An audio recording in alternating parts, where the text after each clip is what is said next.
Hello, it is Monday, May 3rd, 2021, and this is the Yormish workout, Cycle 7, Chapter 3, Iteration 3, which is Monday upper body.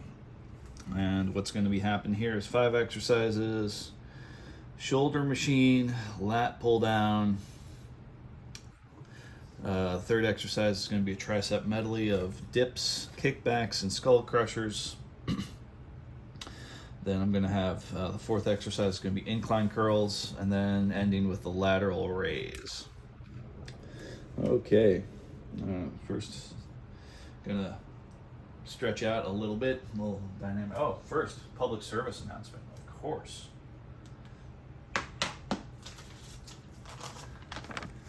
Public service announcement.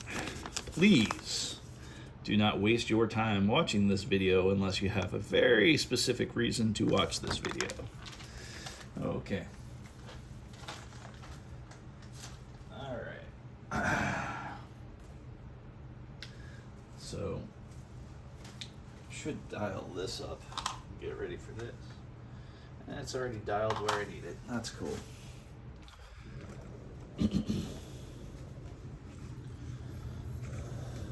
Oh yeah, stretches. I might as well do the stretches in there. All right, I'm gonna practice the fine art of being quiet after this.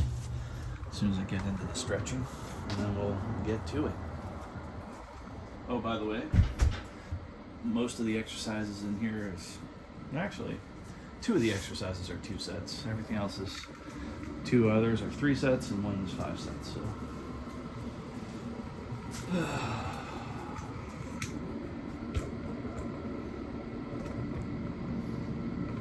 A little stretching first, and yeah, zipping my lips right now.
Sometimes you don't feel that stretch. Yes, I felt that stretch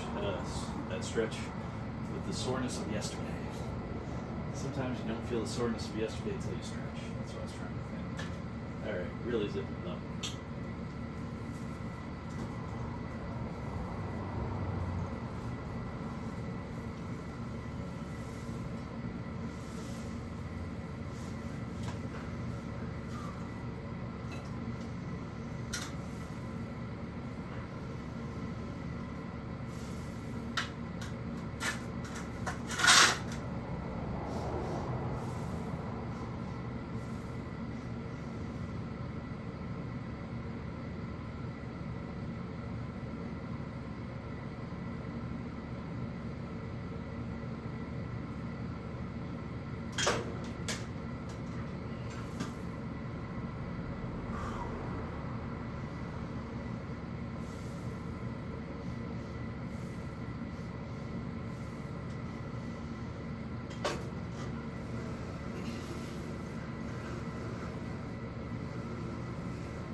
Alright, that was that. Some faultiness in there. Worse than last time. But the cool thing is I just got to repeat to myself, trust the process. The process is going to work. This is going to go away. Heard something like, I don't know if this is true or not, but how much protein should a person eat in a day if they're working out a bit? And I've heard 1 gram for every pound of body weight, or 1 gram or 2 grams for every kilogram. And I've heard for height in centimeters, 1 gram for every centimeter. That's a lot of protein, especially if you're eating 1 meal a day, which is the way I'm going about things. It's hard to put that much protein in you. But I think what's going to happen tonight, my meal is going to be some fake meat, some fake beef patties, some sort of vegetable medley, and maybe 2 different kinds of protein powders and like 2 scoops of each. Because let's say I need 180 grams of protein, then yeah, that's a lot more than I'm used to. I think in my meals I maybe get 100. Yeah, that's so. But 2 different protein shakes, and I guess my trick to myself is, while cooking it or anything, don't eat anything while cooking. Maybe not grab a banana or a cookie or something like that. Last night I made myself a little milkshake type thing. There wasn't enough ice cream, so it didn't taste very sweet or appetizing. And so what I did is I put some artificial sweetener, something that was stevia and monk fruit. And my sister bought it over at my dad's house. And she hated it. I think it's great. Oh, goodness. So, yeah, and that was after drinking only a 1 scoop protein shake, and I think per 1 scoop of that particularly protein brand, I think it's vanilla, and it's like a thing called Muscle Tech, which is, interesting. I think it's a whey protein, and I think it's not a whey protein like gone away, like a whey protein. Anyhow, so I think the way it breaks down per scoop, pretty big scoops too, it is 20 grams of protein, something like possibly as much as 8, but I'm tempted to say 4 grams of carbohydrate per scoop, and 2.5 or something grams of fat. Also, my sources of fat, sometimes when I eat, not too many sources of fat except for some of the sauces I use. And I am using mayonnaise like a sauce. Mayonnaise may not be the best source of fat. And sometimes I think I might use 3 tablespoons equals 30 grams of fat on mayonnaise. So, I do 3 forkfuls. Clean off the fork, put the fork in the jar, 3 of those. But I think a forkful, especially the way I do it, is a bit more than a tablespoon, which is probably doubling it. So that might be like 60 grams of fat, which, if that's the only fat I'm eating, I think that meets the fat requirement if I'm doing some sort of 40-30-30 type macronutrient percentage balance.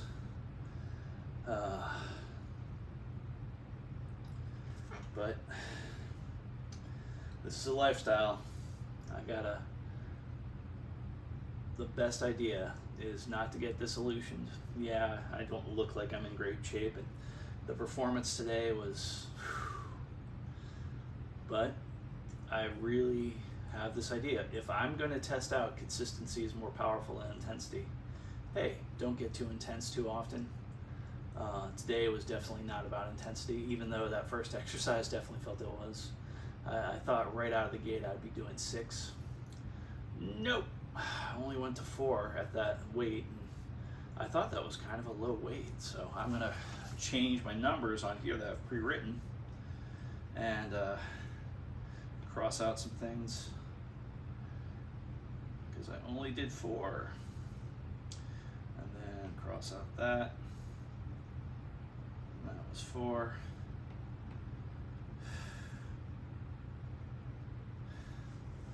So, yep, my pull downs went lower than I thought before, so that was a change. The dips, kickbacks, and skull crushers, I just naturally, today the way I'm feeling, I was just like, it's better to just get it done and lower the weight a little bit. Some notes on lateral raises. Eventually I want to up the weight I'm using in lateral raises, but there's kind of some thresholds for that, some testing grounds on that. So the testing ground is with my little lightweights, if I can do them, and I only did 1 set like this, the first set of 5, but the second set overall, having my arms completely straight. Having my arms completely straight, and sometimes I'm going forward instead of directly to the sides, like a little bit forward and rolling because it feels better on my shoulders, but I want the strength to be able to come from being able to have my arms straight and going directly out to the sides. Maybe that's physiologically hitting some tighter areas of issue for me, but I kind of want to be able to ease those through. So, but yeah, the lateral raises felt pretty good, but I'm not doing the amount of weight I want to be able to do on those. I have a feeling if I go heavier, well, there is a bonus thing, so let's see if I can just do it right now. A little test of 5 with more weight. I also gotta write down what I did different. No, I did that exactly as I said I would. Huh. Okay. All right.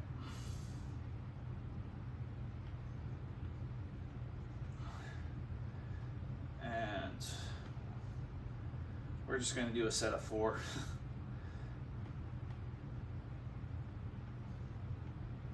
All right. See what happens.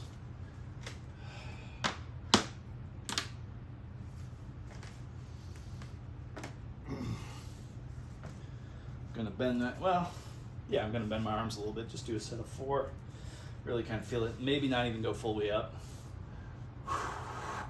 Yeah. When I go full way up, I'm tempted for momentum though. Yeah, with the arms bent, it's a lot easier, but still not terribly easy. So I think that was 5. But I got the feeling, got the arms bent, had the weights a little bit in front of my body there instead of back and this way.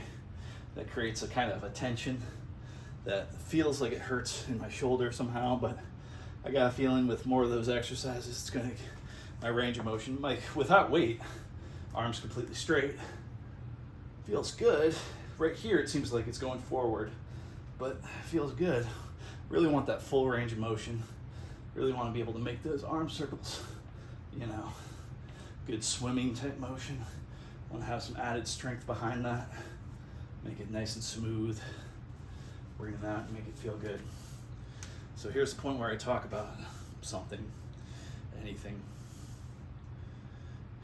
What do we talk about?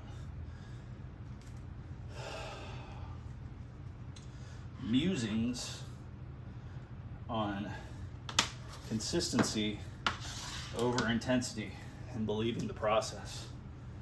Consistency over intensity and believing the process. That says it all right there, but let's go into examples. Maybe from my own life, maybe just something I make up. Playing an instrument, consistently doing those things. The other day I was playing drums with a friend of mine. He is an amazing drummer in some ways, and let's say 90% of all drumming that he's able to do is way better than what I can do. Like the little nuances are there that I just don't have. One of the little nuances, and not so little of a nuance, it depends. Listening wise, it's a little nuance. You shouldn't notice it all listening wise, but actual playing and performance wise, it's a big deal. At least it's a big deal for me. So the way a lot of people play, and I'm one of the same, is you got your bass drum. I like 2 bass drums, but you got your bass drum right here. 2 bass drums is kind of a crutch. So there's at least one song I practice playing that I solely work with 1 foot. Usually my right foot, but if I'm really up for a challenge, I'll just try my left foot. Anyhow, but that's just to not have that as a crutch. So anyway, so right foot, right hand, they're bouncing off of each other.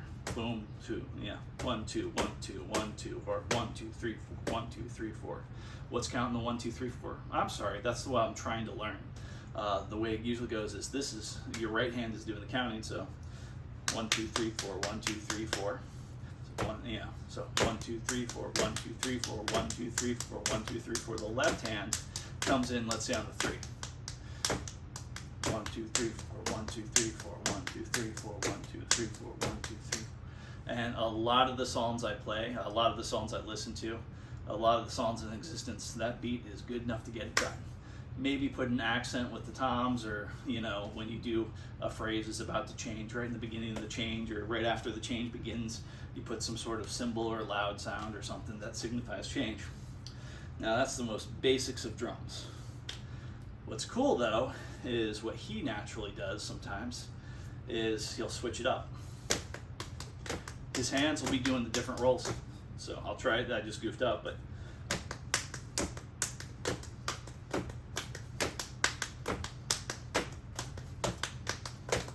see, I'm trying to make that switch fast. Anyway, so while goofing up now, I trust in the process that if I keep doing it,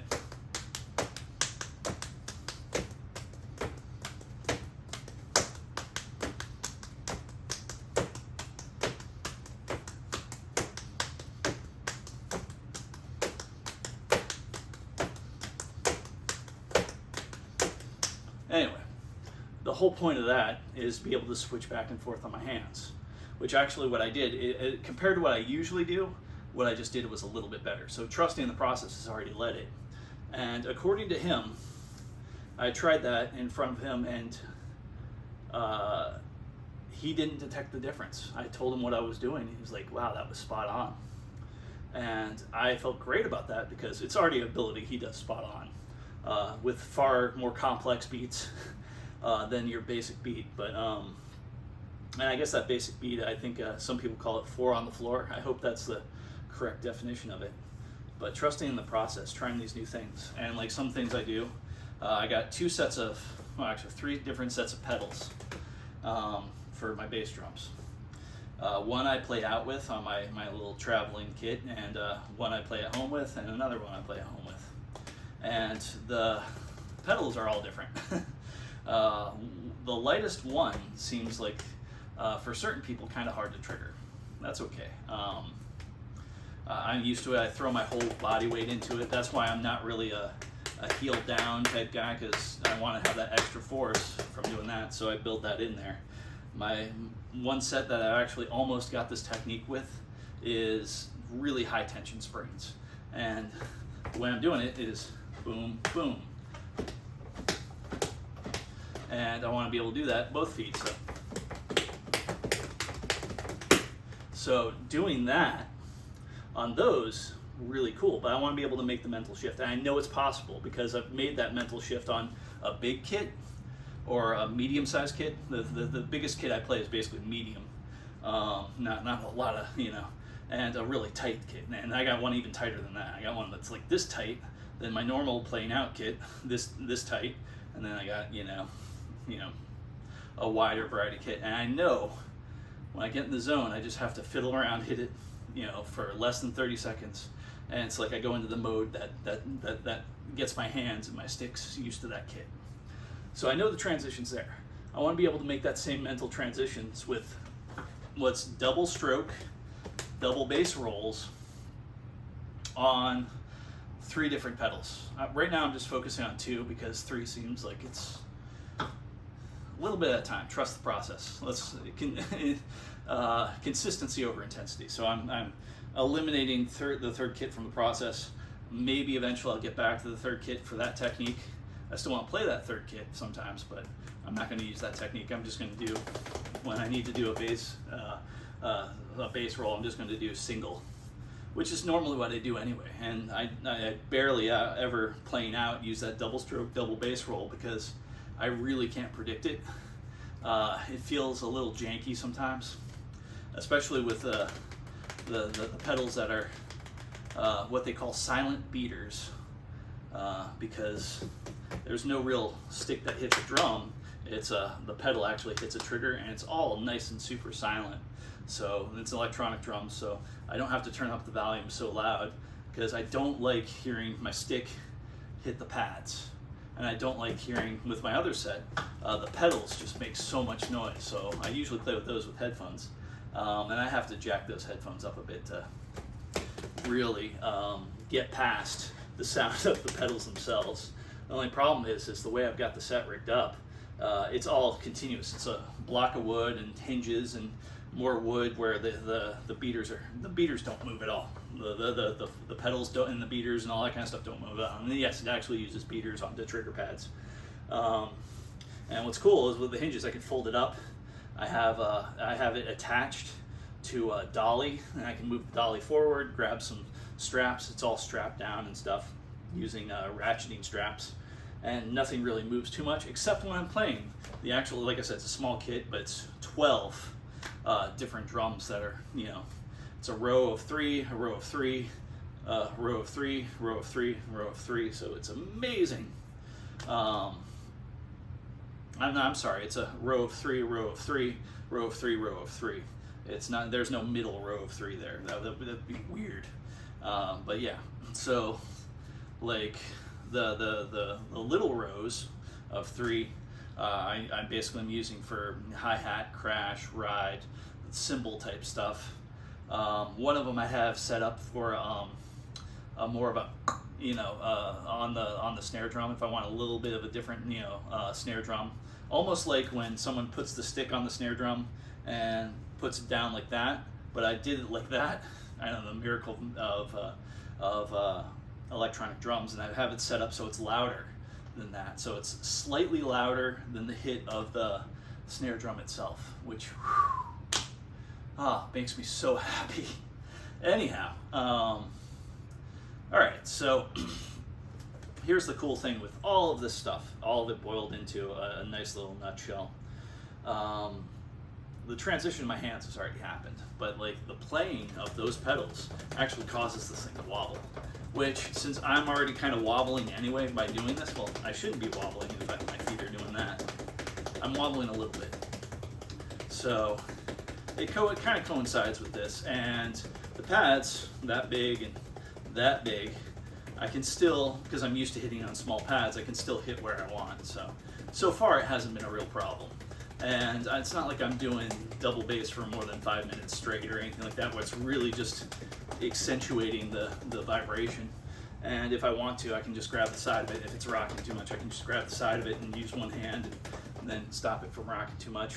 And also, it's ratcheted down pretty well, so it doesn't have a lot of bounce back on the ratchet straps. So it could be so much worse. It's not perfect, but neither am I. So but it's an interesting, mental. Every kit has its like little things that are just a bit weird about it, like I played on my friend's kit at his dungeon practice space, and the pedal, I like long bass pedals. His pedal was so short that I ended up with bruises all over my shin, like 3 distinct spots I had bruises from doing the double bass. I also noticed he slides his feet sideways on his pedals, which allows him some amazing, interesting, quick pedal stuff techniques. I'm pretty much straight on. Maybe I should learn the turning things. I don't know if I want to do a turn inward like double stroke inwards. That seems weird, but outwards. Yeah, it doesn't feel terrible, but the straight on with the pedals, at an angle. And that's the cool thing about electronic drums.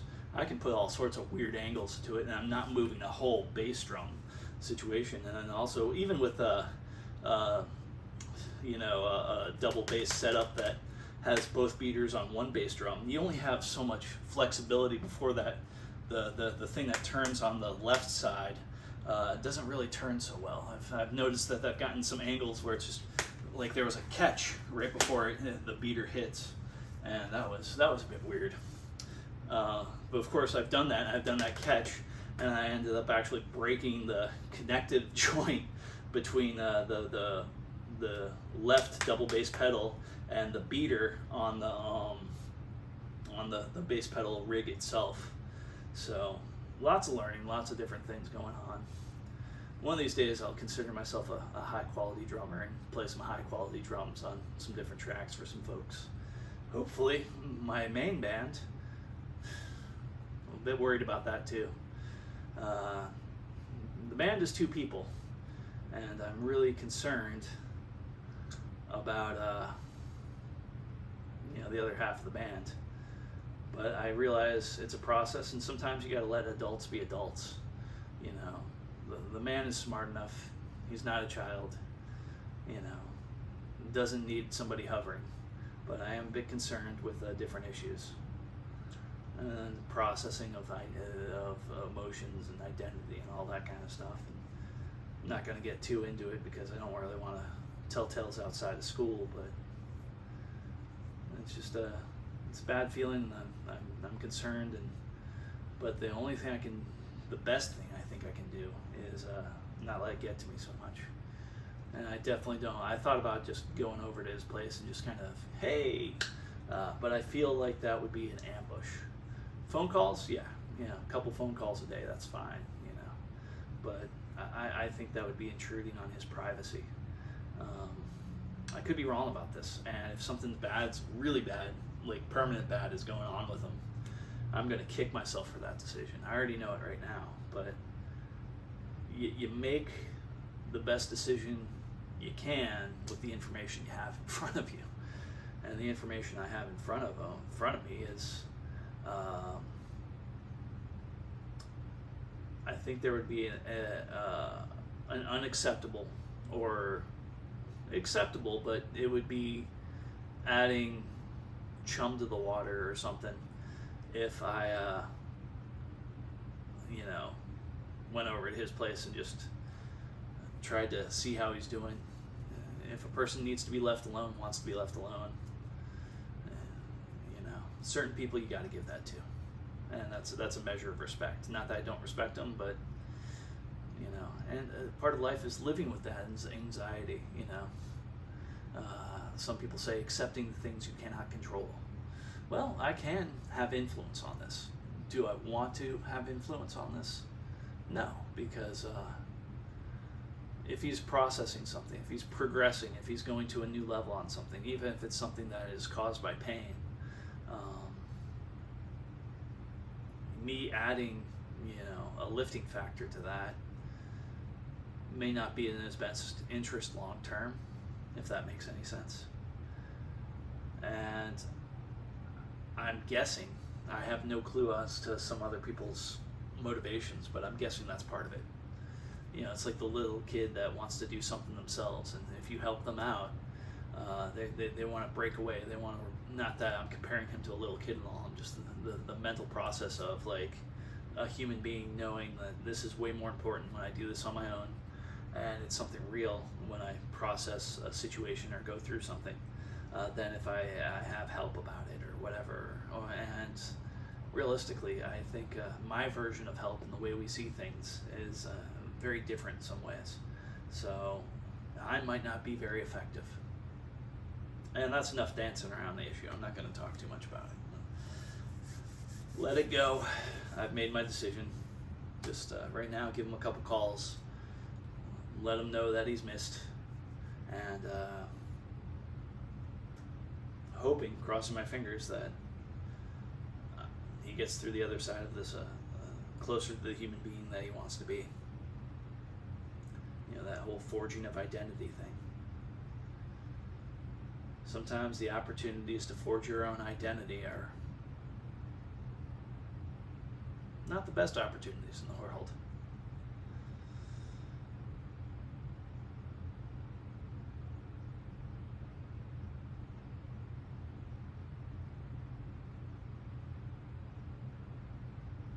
It's like value situations. All right, here's a value situation, and this is based upon me. And let's say online dating. I made a decision right in the beginning of trying the online dating thing that, like, any woman who has a genuine interest in me, I'm not gonna, apply any hurdles or anything like that. Like, I'm not gonna judge. At least should meet me face to face. Doesn't matter so much what's going on with her and all that kind of stuff. It's just like, okay, any woman who has a courage to like this, just based upon my horrible profile, or profiles, I guess I got two of them because I'm doing two different things, but she at least deserves a face-to-face meeting. Have any face-to-face meetings happened? And since I started this, or restarted, I've done the journey several times on online dating, and the first time it worked out great, amazing, sort of. I think I've done it like 4 times in my life, maybe. And the last time was 2 or 3 years ago, and that was pretty horrid. I mean, not horrid. The worst time was Match, doing Match.com for a year. Holy cow, that was awful. And it really leads me to believe that most of these places, maybe this is just sour grapes, but most of these places have fake profiles. And just to keep you interested, just to keep you invested. And the horrible thing about Match is when I started, there was a guarantee. It was $90 for 6 months and another $90 for 6 months. And if you didn't get the results you wanted in a year, they would refund you back $180. What you had to do was every month have, so many photos. You had to have your thing filled out completely. I had so many photos. I think it was like 5. Yeah, I had my 5 or 6 photos. I had my thing filled out completely. Enough words in there, like a certain word count or something. I don't remember, but there was all these hoops to it. I jumped through all the hoops. I even had a worksheet. Every month I had to message like 5 people or something like that, 5 women. So I did those. I messaged 5 women. I probably messaged 10 or 13, something like a little bit of, overcorrection on that. And jumped through all the hoops. And when I went to get my money back, it just magically didn't happen. Trying to talk to customer service again and again for a couple months, every now and then. I just call not call, but send an email and all that kind of stuff. Hey, where's my money at? Da da da da da. Nothing but I don't even know about the magic they use to keep my money and to keep me disinterested in trying to. I think one of the things is they were pissed off that I shut off my account. I did the full year and I shut things down. They realized they're not getting any more money from me. So, some people say it's better to shear a sheep than skin a cat.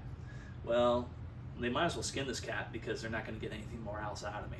So they couldn't entice me with a better offer or highlighted profile or some whatever hoodoo, whatever malarkey that they're throwing people's way in the form of trying to get more money with.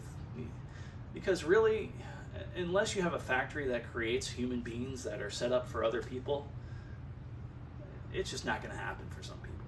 And that's what I'm kind of almost convinced as, and I'm thinking, yeah, you might be one of those dudes that it just ain't going to happen for. And you know what? There are so many worse things in the world than that.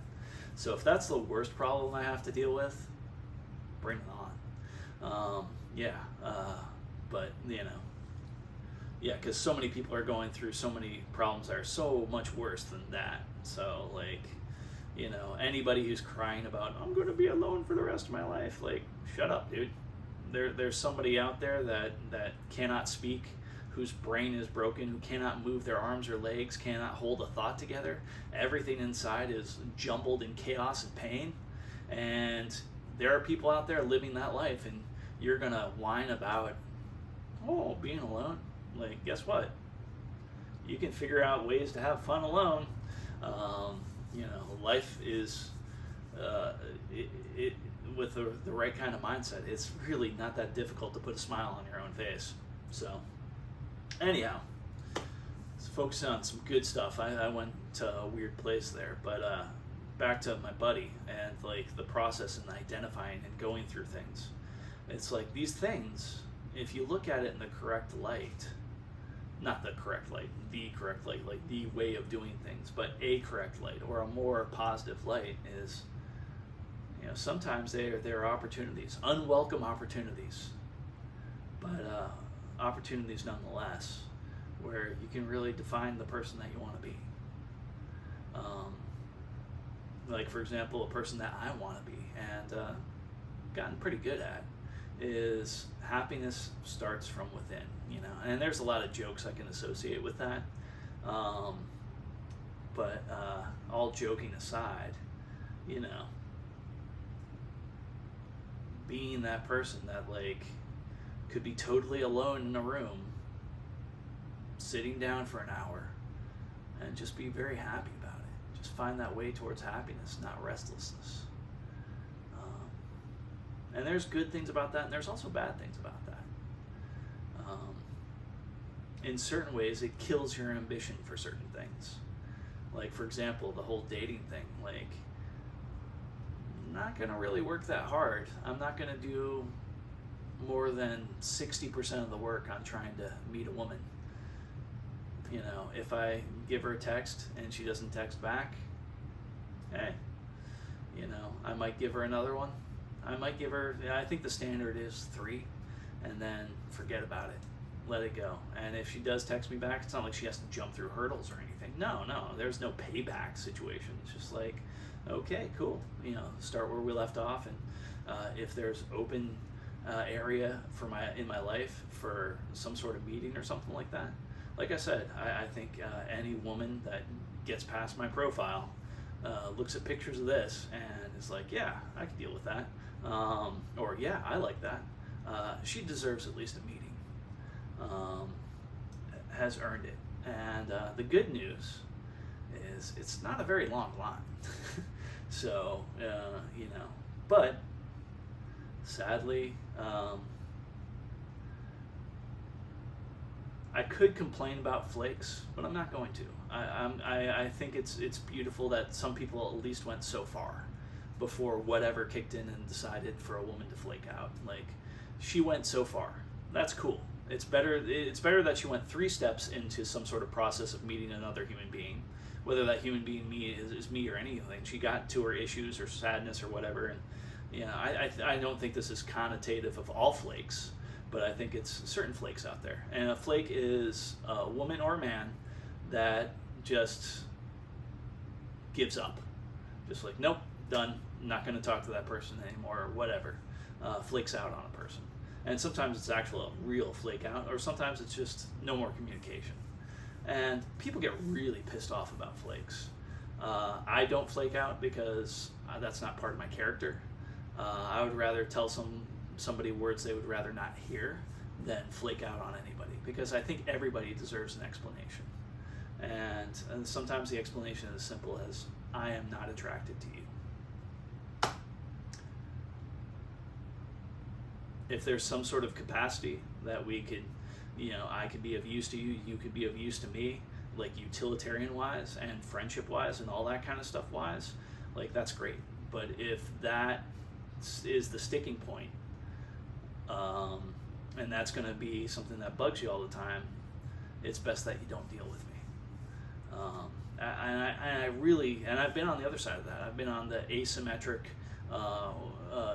merry-go-round of liking and being more attracted to a woman than she was of me, and I don't like that place. And even if she's trying to say everything but the words, I am not attracted to you, like the tap dance that a person has to do to not say those words it's almost, and I think in most cases, probably more painful than just ripping off the Band-Aid real quick and being like, hey, this is the deal. It might have been painful, acutely painful in the moment, but at least this is the maximum, and it's all downhill from here. But I can understand why women in particular wouldn't want to adopt that strategy, because it could be a dangerous strategy. You never know how many dudes are going to flip out about it. And yeah, I've certainly met dudes that flip out about hearing those words. It would be an attack against their ego, and then they would have something to prove, and that's a bad place, so I understand. Good news is, hopefully, I have nothing to prove. I got to delve deep. I got to really ask myself that question. And do I have something to prove? And hopefully I can eliminate most of those factors.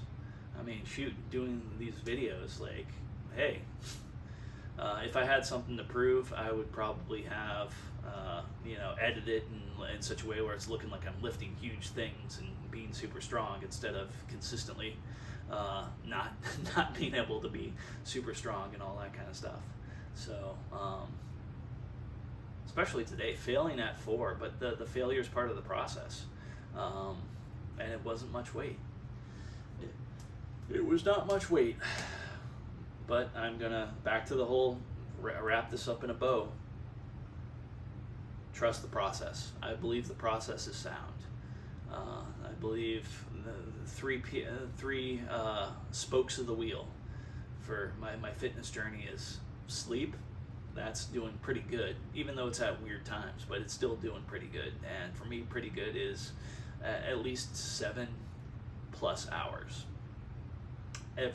within every 24-hour period. And yes, sometimes it's breaking up, but most of the time it's not. It's like 80% of the time it's not broken up, so that's sweet. The second spoke on the mag wheel, whatever it is, the spokes on the wheel, the 3 spokes, is this working out. So this is happening pretty consistently, except for last week. And I try not to draw too many exceptions to that rule, but I also played it smart, felt something weird in the knee, and the good news is, I'm going to test it out right now, real slow, not feeling anything, feeling something weird, but it's back here, and that was probably a result of yesterday, a little bit of a crack, bringing up slow, pretty smooth. That felt pretty smooth. It felt like I could stop anywhere in the process. So that's good. And yeah, I know what that is right there. That was doing those, which are weird exercises, but I think my body can have some benefit from that in lateral movement. So if I need to do any quick lateral movement, like, wow, hopefully that'll help out with that. Give me a little bit of extra, just a tiny bit extra punch towards a lateral movement. Let's see, and hopefully maybe even if I apply the flexibility part to it, maybe lateral movement plus flexibility equals more resilience and body structure for the long haul. So hopefully longer health span, with just one little lever being pulled, one little domino being knocked out, one little pay attention and work, an isolated area of my body. Anyway, and the third spoke is nutrition, food. That's probably one of the worst ones. Like I said, had a milkshake yesterday. Am I going to kick myself over that? No. But what I am going to do with the milkshake process is, I figured out, sometimes I do crave milk. And just milk plus that whatever stevia plus monk fruit extract, that's great. Put that in there, and then put some cinnamon in there, and just really, I'm going to try that tonight. I wasn't planning to till just now I said it. Maybe I won't do that tonight because I'm going to be drinking a lot of protein shake. I'm really going to try to hit beyond that 100 grams of protein. That almost sounds like gastrointestinal issues right there, or GI tract issues or whatever. I think that's gastrointestinal. But anyway, yeah. But yeah, I think if I do the protein shakes kind of spaced out within the meal, first ones right at the beginning of the meal, make that first thing I do before I start cooking, make that protein shake and just drink it while I cook, instead of grabbing something with like a cookie for complex carbohydrates. The banana doesn't seem as bad to me, but maybe it is bad. I've heard some people talk about bananas being bad, but I do enjoy the bananas, and they don't feel as bad. I got to do some research on that, possibly. I do like the idea of, what is it, like, I think phosphorus? It's not phosphorus, is it? No, definitely not phosphorus. It's something with a P. Is it potassium? Something. That's an electrolyte that's in, I think it's potassium that's in bananas. Anyway, and I think potassium is an electrolyte. I'm not sure. Let's see here. So yeah, the thing that I should always work hard towards all three, and create systems where I don't have to work hard towards all three. The best system I can think of is, back to don't shop hungry. System number 2, write down what I eat, and if possible, write down the macronutrient count. How many grams of protein, carbohydrate, and how many grams of fat are in almost everything I eat. And in theory, what I could do is find a tablespoon spoon measurement thing and pour any sauces I have into there and know exactly how much sauce I'm doing. Like, that's getting real hardcore level. I don't know if I'll go hardcore level this month or even next month or ever, but it does seem kind of interesting. I definitely like a lot of different sauces. The way I eat is I have this, plain fake chicken and broccoli sometimes, and I have like 6 sauces, surrounding it. It's kind of a fun and interesting way to eat sometimes. All right, so I've talked enough. I've said enough words. Wow, a lot of words. A little bit of vulnerability in there. Actually, a lot of vulnerability. Way too much. Again, thank goodness nobody watches these videos, because I can just imagine if they became popular, there would just be people out there possibly with some sort of need to tear other people apart, and I guess I'm a pretty easy target. Ooh, I don't know if I necessarily want that. Like, there's part of me that's like, oh yeah, you can handle it. You've handled it before. It's no big deal. But at the same time, why put yourself through that? And why allow yourself? I could just understand with somebody I care about. Like, there's been times in the past people I've cared about have gone through some stuff and just used me as a punching bag, both literally and emotionally. And it's like, in some ways, yeah, I've trained for this, but in other ways, it's just like, this shouldn't be a part of your healing process. You shouldn't have to build up your self-esteem by tearing somebody else down. And just because I'm not, fighting back, other than just defending myself. And by defending myself, if somebody goes to punch me in the face, I put it in my shoulder, that kind of thing. But without actually hitting back, or wipe it away, if possible, completely.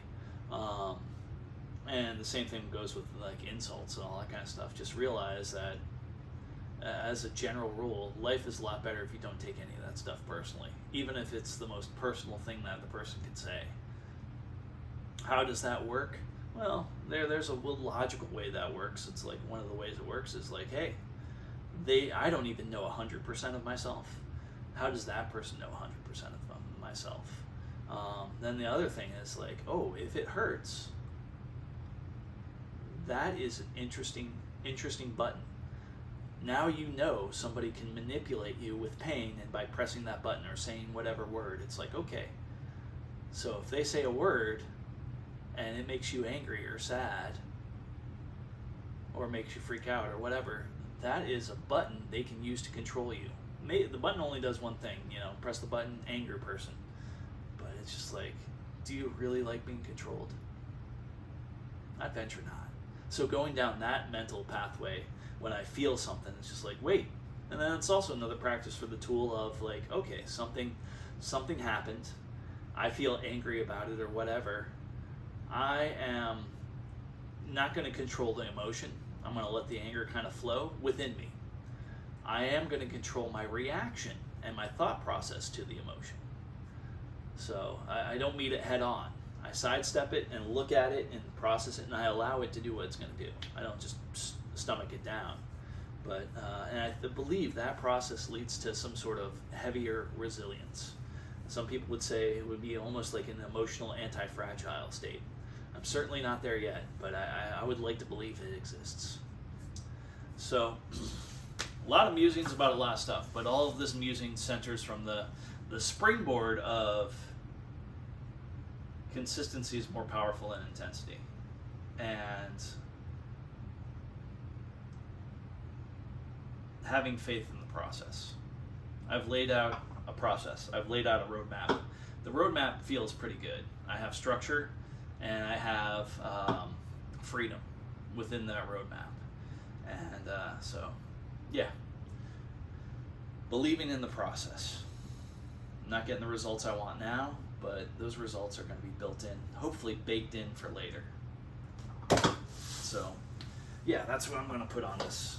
Believing in the process. Consistency is more powerful than intensity.